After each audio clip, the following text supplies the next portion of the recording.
What's up, guys? How's it going, everybody? My name's Blitzwinger. Ladies and gentlemen, we are back at it again with a brand new SpongeBob Battle for Bikini Bottom video, or Battle for Bikini Bottom Rehydrated video. And yes, you might have just noticed the shiny count right there on our items, and you might have just gone like, hey, is that correct? That seems a little bit ridiculous. Because yes, indeed, we currently have 97,000 shiny objects collected. So today, I'm going to go on ahead and share with you guys how I've managed to go on ahead and collect so many shiny objects so quickly. So basically, it's just going to be a quick little video to explain how to do this. Now, before we get to the video, I do want to mention there's a few things that you need to have unlocked before you try to use this particular method to collect shiny objects, and that is the cruise bubble. So if you don't know what the cruise bubble is, it is this ability right here that you do unlock at I'd probably say about 2/3 through the game. Once you've cleared out this area right here, the character of Bubble Buddy actually does teach you that ability. And so once you've unlocked that ability, you're good to go and you're ready to complete this challenge. So what is the next step? Well, you're going to go on ahead and actually pause your game, and then you're going to travel over to here to the Goo Lagoon, and we're actually going to go over to the King of the Castle as the area that we're going to teleport.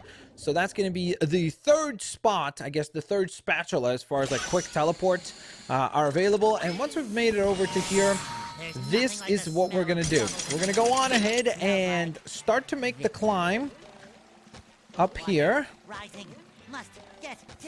Hurry up. Okay. You're not going to do that. Oh, that was annoying. So let's try that once more, shall we? Once we've gotten to this point, I guess on the bright side, we're getting some extra points unlocked. Once you've gotten through this area, the water will begin to rise. This is where you need to get this whole challenge completed. And honestly, it's, typically speaking, a relatively easy challenge to complete. I don't know why I was having a little bit of difficulty there on that last time. There we go.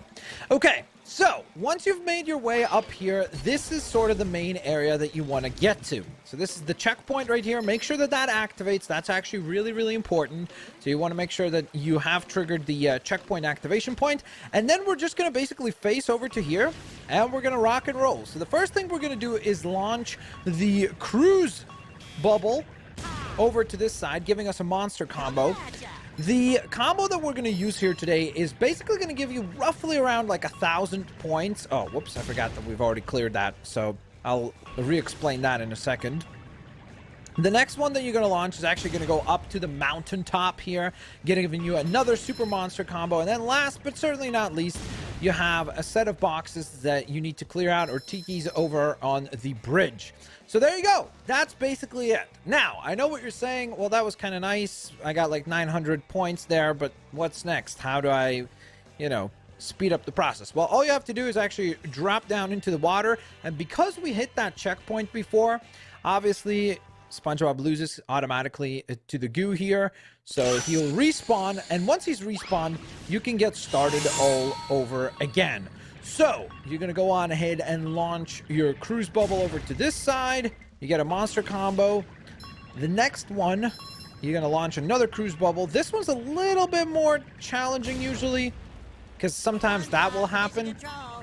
You can skip this step if you want, like maybe for the sake of time, but I will say like it's still worth it, just because usually from that one batch of tikis, you end up getting roughly around, I would say, 100 or so shiny objects. So it's still worthwhile. It's still a significant number. And if you want, you could also take a quick moment always to destroy the duplicatron in order to get 50 extra shiny objects. Then you drop back down and you rinse and repeat. So basically, over the course of each one of these respawns, you're going to roughly score around 100 points. And of course, as you get better at this and you start getting the timing more correctly, you can literally start picking up the pace and accuracy with which you're going to be unlocking these. So you'll notice that, I don't know why we didn't actually get that one destroyed there.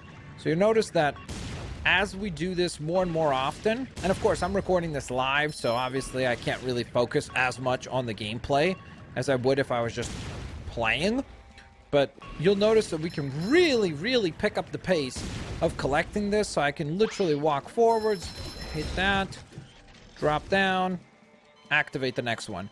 And so that is the process by which, as you can see, we've managed to gather over 100,000 shiny objects. And for those of you that are probably wondering, like, why the heck would I even need this many shiny objects? Obviously, if you're trying to 100% complete the game, you will require a ton of shiny objects, because you need just 40,000 to actually unlock the theater area in Bikini Bottom. And then in addition to that, there's going to be, I don't know, it's roughly, it might be close to like around 100,000 shiny objects total that you need to bring to Mr. Krabs in order to unlock the all the different golden spatulas that he can reward you with. So there's obviously a pretty significant amount of points to be gathered. And so because of that, you need a quick way to be able to gather those points. And this seems to be the most effective way and the quickest way to really go on ahead and collect these shiny objects nice and quickly. So there you go. I just wanted to go on ahead and make this quick video showcasing how I've gone about collecting these shiny objects. This has been pretty much the best way that I've seen to get these unlocked, just because you have such a enormous amount of tikis here to go on ahead and collect these shiny objects from. So you're able to really get a lot of combos quite quickly. And again, if you don't want to get the Duplicatron, you can speed up the process even further just by maybe doing just the 4 spots, or if you want, you could ignore the secondary one that we take out with the cruise bubble and just go for this one up here, so that you only get the super monster combos. So you could go for this one here, the one that is up above over here on the, whoops, on top of the sand castle, and then of course the one on the bridge. So you clear out those 3 and then you stick to just the super monster combos. Obviously your count of shiny objects will go down by roughly around 150 points or so. If you do want to get those other ones that I mentioned, obviously your count of shiny objects will be a little bit higher. So there you go, guys. I hope this helps. Have an absolutely fantastic day. And of course, go on ahead and hit that thumbs up button. I'll hopefully catch you guys here next time. Bye.